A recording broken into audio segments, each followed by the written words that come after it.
Javier Bardem, welcome back to the show. Thank you very much. Thank you for coming back. Last time we were together, we were by Zoom. I remember. It's the COVID Thank times. you for doing that. I appreciate that because we were so lucky to get guests. I mean, thank you for doing that. It really meant a lot to us, to entertaining everybody around the whoever's watching that needed entertainment. Thank you for doing that.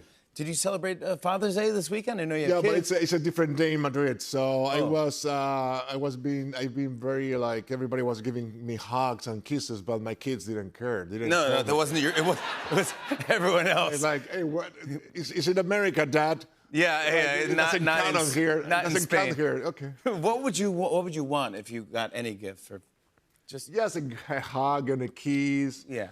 And something simple, and just a way for them to say, Dad, you're clumsy, you don't have any idea, but you're trying hard. Okay, that's nice. Oh, thank you. Because we're trying hard. We try our best. That's very smart. I wanted to ask you about this. There's a clip that went viral online of you at a Judas Priest concert. Do you know what I'm talking about? Yes. You were at well, let me just show you the video about this.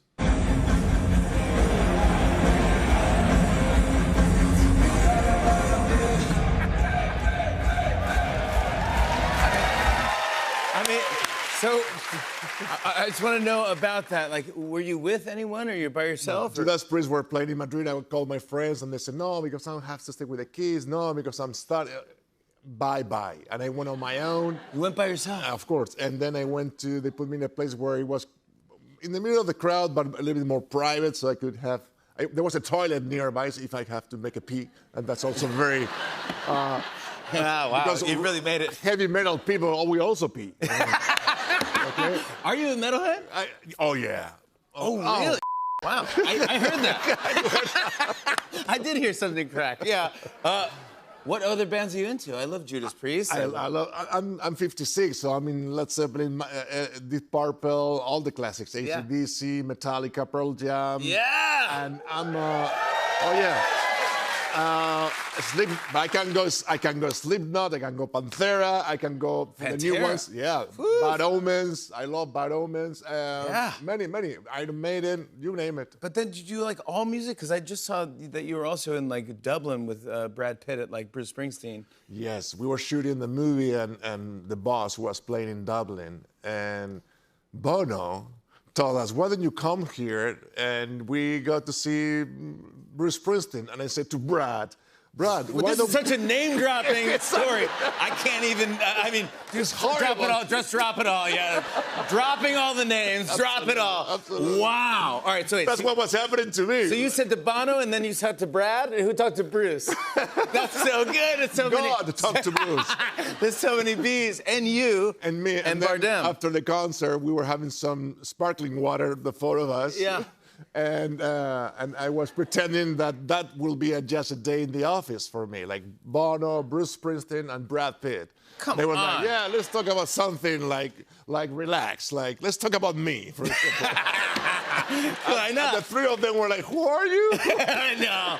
Are you kidding me? All of you guys together? It was great because I admire each one of them for what they do and what they represent. You don't have, I mean, two of the best frontmen out in the world, Bono and Bruce Springsteen. Absolutely. And they were talking about music, and they were talking about Bruce was kind of not insecure, but was like not sure about the sound, the quality sound of the stadium, and Bono was kind of giving him support. No, I think it was fine because the tones that I was like, man, I'm watching two musicians share insecurities. Isn't that amazing?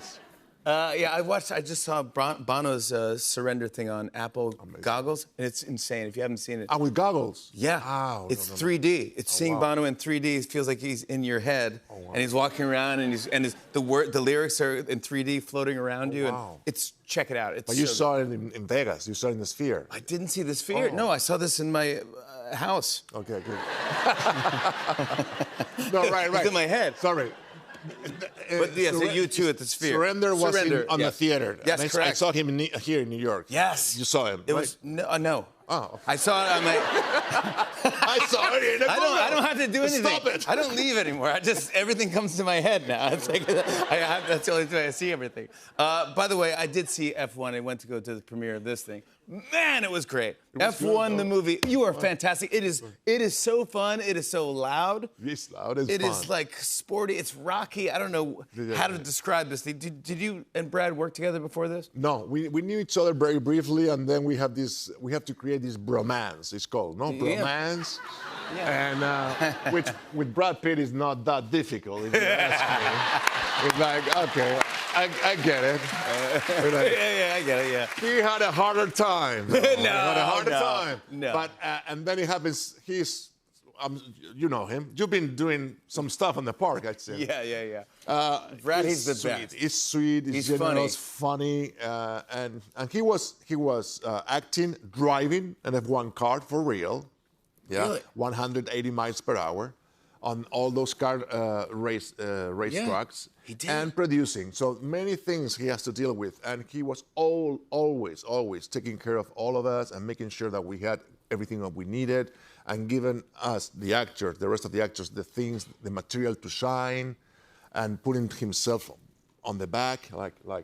It was amazing. And when we were working and shooting the scenes, the relation just happened because it's so easy to work with him. He's one of the greatest. I think it's the best F1 film out there. I mean, I really don't know what to compare it to, but it was like, it's good. It's a definitive one. Yeah, it's good. It's good. And I think it's a growing thing here in America, but I know Lewis Hamilton was involved producing as well. I mean, you start learning and you hear the sound like,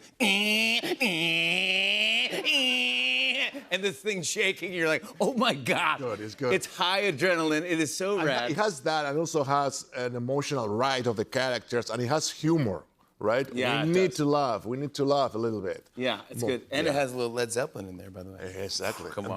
That moment is when I stood up. Yeah, me too. I'm like, yo! It's heavy up, baby.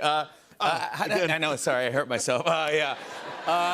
How do we set up the movie and who your character is with Brad? Ruben Cervantes is the team owner. He owns the team, and he's going to lose hundreds of millions of dollars if he doesn't make 1 point. He's the underdog of the whole 10 teams that compete in the race.